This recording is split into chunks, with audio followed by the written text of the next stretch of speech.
We obviously were happy with the lead that we got in the first half, and Bucknell made a run. I mean, Kimball McKenzie, everywhere I've been in the world following basketball, Kimball McKenzie's as tough of a competitor as there is. He's ultra talented in our conference, and you know he's not going to go down without a fight, and he found a way to get his team right back in the game. I credit our guys for really staying unflappable. I mean, we weren't bothered by the fact that a 13-point lead evaporated in a matter of seconds, and we stuck to our plan of playing tough and playing together and taking what the defense gives you. Again, these are three really talented guys that we're lucky to have in our program, and the guys in the locker room have stepped up throughout the season. It's been, you know, a different guy and a different night, and making a different play, whether it's taking a charge or getting a loose ball rebound or just making a timely three or making a great pass. So obviously these three guys have gotten the most notoriety, and deservedly so. But the reason we're champions is because they believe in their team, and they're most happy for when their team wins. So again, I'm thrilled to be their coach, and to have this championship go down in Colgate history. Thank you, Coach. We now open to the players so they can coach out.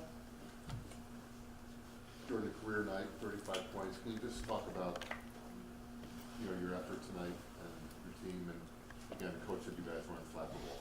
Yeah. Honestly, I think, you know, I attribute this to the guys next to me and the guys in the locker room. You know, they constantly keep my confidence up. You know, since I've been hurt, it's hard coming out on the court sometimes and knowing that you can't do some of the things that you were able to do at the beginning of the year.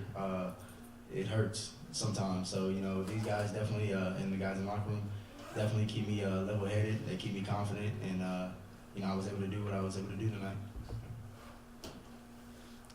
Jordan, also your brothers were out there. They said that you grew up, you know, watching the NCAA tournament. Now you're going to be there. What's it like to share that with them, and even just the Hamilton community, knowing that you guys are going to the big dance? Yeah, it's great. With this small knit community that we have in Hamilton, you know, they give us a lot of support, and with everybody here, without them, we weren't going to win this game. You know, we needed their energy, and especially with having my family here, you know, there's nothing like having your real family here. You know, these guys, obviously are my family too when I'm here, but there's nothing like having your brothers and your mom here, and, you know, even with the absence of my father being here, you know, I know he was still behind me at home, so it meant a lot. Coach, first NCAA tournament since 1996. Can you just talk about what that means to you and the program?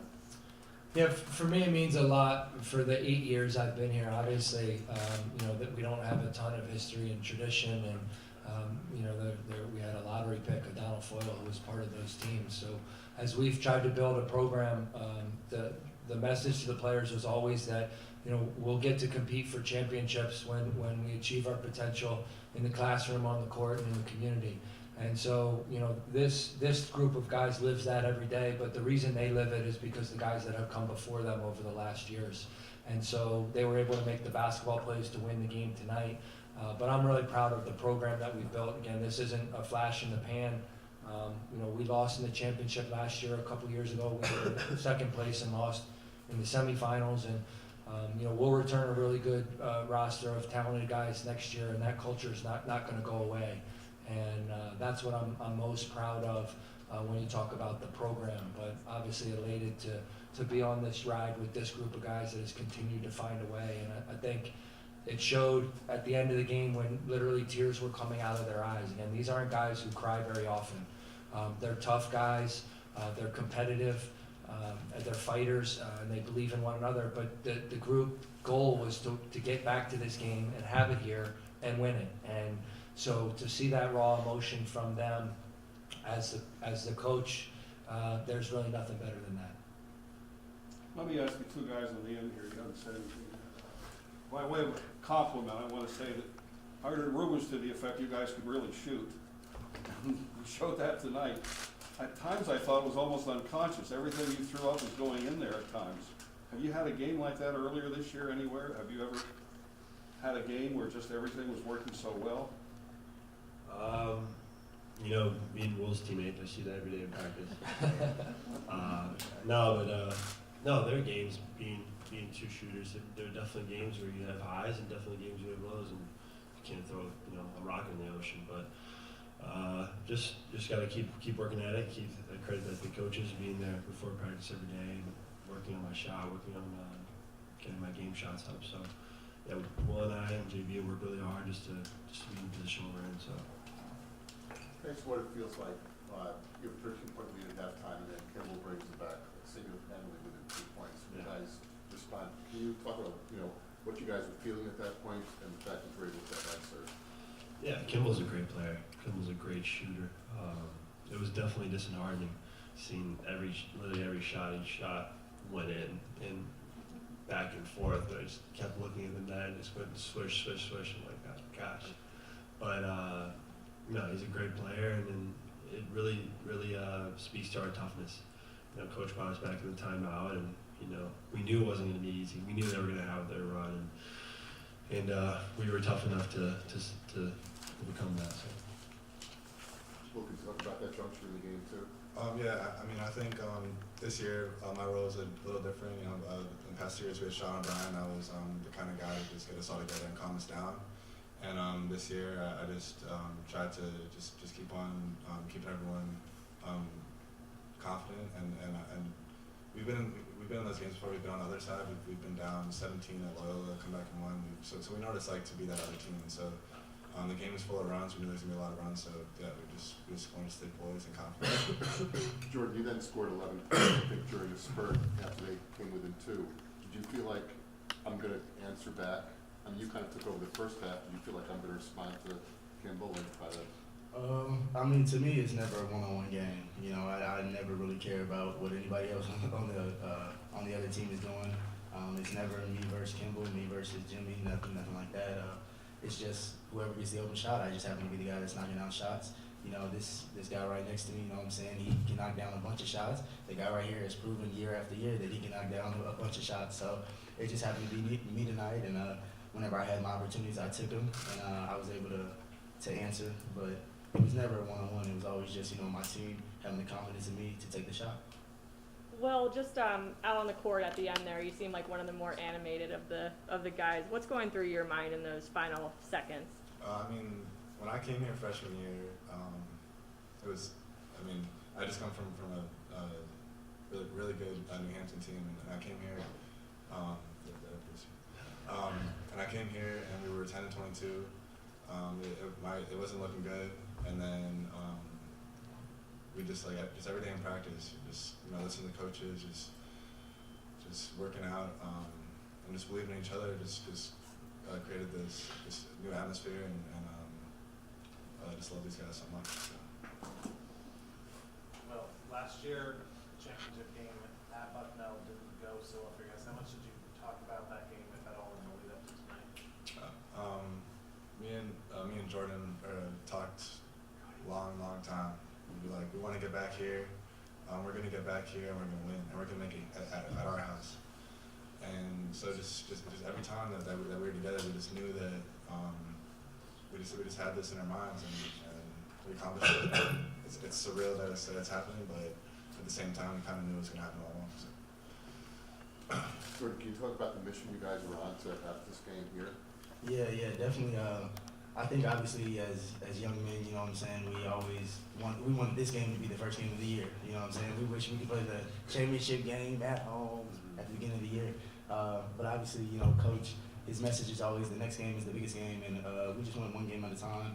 And during the summer and preseason, we knew that we were working to get up to this point and to win this game. But obviously, you can never look past anybody in the Patriot League, especially when all these guys are. Our whole league is pretty much even.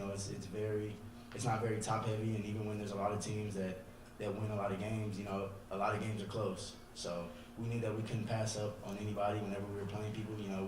We always prepared as much as we could. We always worked as hard as we could because we never took anybody as a slouch.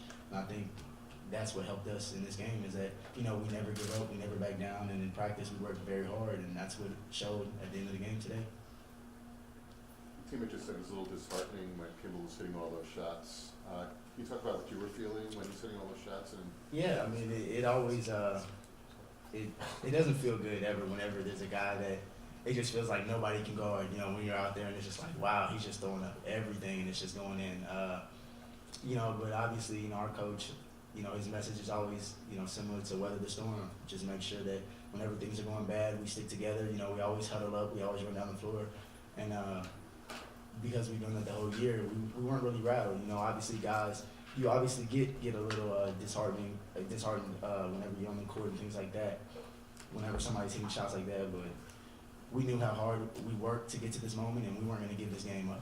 So.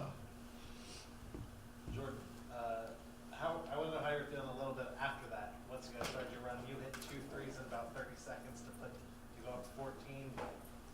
Coach Davis called timeout, and you turned to the stands and yelled, "This is my house."